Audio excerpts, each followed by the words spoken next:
की बात करते हैं तो कल टीवाईबीए का यहाँ पर काफ़ी सबके पेपर्स रहेंगे सब ग्रुप्स के। और टीवाईबीकॉम का कॉम 221 रहेगा मराठी इंग्लिश मीडियम के लिए। एंड उसके बाद एसवाईबीए के लिए हिंदी 212 रहेगा। और एसवाईबीकॉम मराठी इंग्लिश मीडियम के लिए कॉम 210 रहेगा, ठीक है। तो इसके हम आईएमपी क्वेश्चंस देखेंगे, बाकी के जो भी हैं वो हम परसों देखेंगे, ठीक है। तो ये परसों का अलग रहेगा ये, ठीक है। तो चलो हम अभी आगे बढ़ते हैं। तो यहाँ पर हम बात करते हैं, अभी देखिए ये है हमारे पास हिंदी 212 एसवाईबीए है, ठीक है। तो इसके आईएमपी क्वेश्चन आपको यहाँ पर मिल जाएंगे। इसकी ये पीडीएफ यहाँ पर अवेलेबल है, ओके, आप यहाँ पर स्क्रीन पर देख सकते हैं। तो मैं यहाँ पर आपको ज़्यादा यहाँ पर पढ़ के नहीं बताऊँगा, लेकिन आप यहाँ पर स्क्रीन पर वीडियो को पॉज करके या फिर स्क्रीनशॉट निकाल के आप इसको देख सकते हैं, ठीक है। तो मैं यहाँ पर थोड़ा थोड़ा स्क्रॉल कर लेता हूँ, आप इस प्रकार से यहाँ पर इसको देख सकते हो, ओके।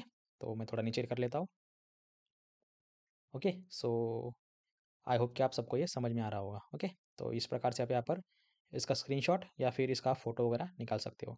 इसमें से आपने अगर थोड़ा बहुत भी किए तो काफ़ी आपको अच्छे खासे मार्क्स मिल सकते हैं, ठीक है। तो चलो ये हो गया आपका यहाँ पर सनअप।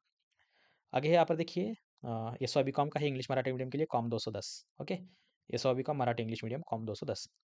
करार म्हणजे काय? करारातील ठरावांचे प्रकार स्पष्ट करा. What is contract? Explain the different types of contract. प्रतिफल ज्याला आपण काय म्हणतो कन्सिडरेशन. वचनचिठ्ठी म्हणजे काय? Explain what is a promissory note. धनादेशाचे रेखांकन म्हणजे काय? Crossing cheque. मालविक्री म्हणजे काय? Sale of goods. कारखाना निरीक्षकाचे अधिकार स्पष्ट करा. Rights of a factory inspector. कामगार कपात म्हणजे काय? याला आपण रिटेन्शन म्हणतो किंवा याला अजून दुसरा रिसेशन देखील याला म्हणतात. धनादेश रेखांकनाचे प्रकार. Explain the types of crossing of cheque. ग्राहकांच्या संरक्षणाचे मार्ग स्पष्ट करा. Way of protect consumers. हुंडीचे वैशिष्ट्य स्पष्ट करा. Feature of bill of exchange. खरेदीदाराचे अधिकार स्पष्ट करा. Rights of buyer. किमान वेतन कायदा 1948. Write note minimum wage act of 1948. ग्राहकांचे कोणतेही 5 अधिकार लिहा. 5 राईट्स ऑफ द कन्झ्युमर. विक्रेत्यांचे अधिकार स्पष्ट करा. Explain the rights of seller. अशा प्रकारचे मित्रांनो याच्यामध्ये तुम्हाला कॉम 210 मध्ये संपूर्ण आयएमपी क्वेश्चन दिलेले आहेत. याची दुसरी देखील पीडीएफ आहे आपल्याकडे क्वेश्चन बँक. ती जर तुम्हाला पाहिजे असेल तर सर्वांनी आपलं हे ॲप्लिकेशन डाउनलोड करू शकता प्ले स्टोअरवरनं. हे ॲप्लिकेशन प्ले स्टोअरला उपलब्ध आहे, ठीक आहे. तुम्ही डाउनलोड करू शकता. याची लिंक देखील तुम्हाला खाली व्हिडिओ डिस्क्रिप्शनला दिलेली आहे, तुम्ही त्यावर क्लिक करून बघू शकता, ठीक आहे. नंतर समोर जाऊया आपण बघा. हे आहे आपलं यूट्यूब चॅनल. सर्वांना इथं सांगू इच्छितो, सर्वांना माहिती देखील असेल. तुम्ही जर नवीन असाल चॅनलवरती तर कृपया सर्वांनी चॅनल सबस्क्राईब करून ठेवा. यावरती नवनवीन अपडेट्स वगैरे आणि संपूर्ण आयएमपी क्वेश्चनचे अपडेट तुम्हाला याच्यावरती रोज मिळत असतात, ओके. तर तुम्ही यावरून ते घेऊ शकता, ओके. चला तर समोर जाऊया आपण. आपलं कॉम 210 संपलं. आता आहे कॉम 221 टी.वाय.बी.कॉम मराठी आणि इंग्लिश मीडियम. कॉम 221 मध्ये बघा तुम्हाला अंकेक्षणाचे उद्देश ज्याला आपण ऑब्जेक्टिव्स ऑफ ऑडिटिंग म्हणतो.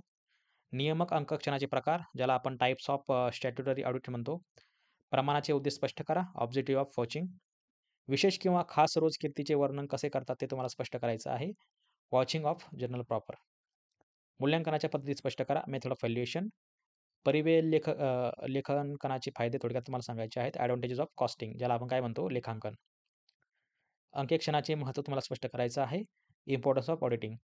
खरेदी विभागाला करावी लागणारी कार्य स्पष्ट करायची आहेत. Function of purchase department.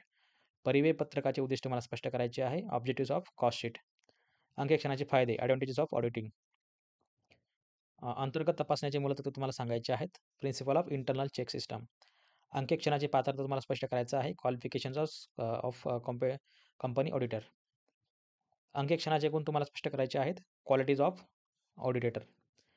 परिव्यय पत्रकाचा नमुना ज्याला आपण काय म्हणतो फॉर्मॅट ऑफ कॉस्ट शीट. तर हे देखील तुम्हाला याच्यामध्ये बरेच काही आयएमपी क्वेश्चन आहेत. याची देखील आपल्याकडे सेकंड पीडीएफ अवेलेबल आहे फुल डिटेलमध्ये आणि क्वेश्चन बँक देखील आहे. तर ही पाहिजे असेल तुम्हाला तर तुम्ही आपलं हे ॲप्लिकेशन घेऊ शकता. प्ले स्टोअरवर उपलब्ध आहे. याची लिंक देखील तुम्हाला व्हिडिओ डिस्क्रिप्शनला दिलेली आहे, तुम्ही त्यावरून घेऊ शकता, ओके. आणि हे आपलं यूट्यूब चॅनल आहे. तुम्ही जर यूट्यूब चॅनलवरती आपल्या नवीन असाल व्हिडिओ बघण्यासाठी तर सर्वांनी आपलं चॅनल सबस्क्राईब करून ठेवावं, ठीक आहे. खाली तुम्हाला लाल आयकॉनवरती ऑप्शन येईल सबस्क्राईब करण्यासाठी, तुम्ही सबस्क्राईब करू शकता. आणि ज्यांना कोणाला अजून हेल्प पाहिजे असेल डिटेलमध्ये फ्रीमध्ये आयएमपी क्वेश्चन वगैरे पाहिजे असेल तर त्यांनी आपली मेंबरशिप घेऊ शकता, ठीक आहे. चॅनलची मेंबरशिप अवेलेबल आहे आणि स्टोअरमध्ये जाऊन तुम्ही थोडीफार शॉपिंग देखील करू शकता मिंत्रावरून किंवा फ्लिपकार्टवरून, ठीक आहे. त्याचा थोडंसं मला फायदा वगैरे होतो आणि मेंबरशिप देखील तुम्ही याच्यामध्ये घेऊ शकता तुम्हाला पाहिजे असेल तर, ओके. तर बेस्ट ऑफ लक मित्रांनो तुम्हाला उद्याच्या पेपरसाठी आणि बाकीचे व्हिडिओ लवकरच येतील, काही काळजी करू नका. So best of luck guys. भेटूया उद्याच्या व्हिडिओमध्ये. तोपर्यंत बघत राहा, शिकत राहा. जय हिंद, जय महाराष्ट्र.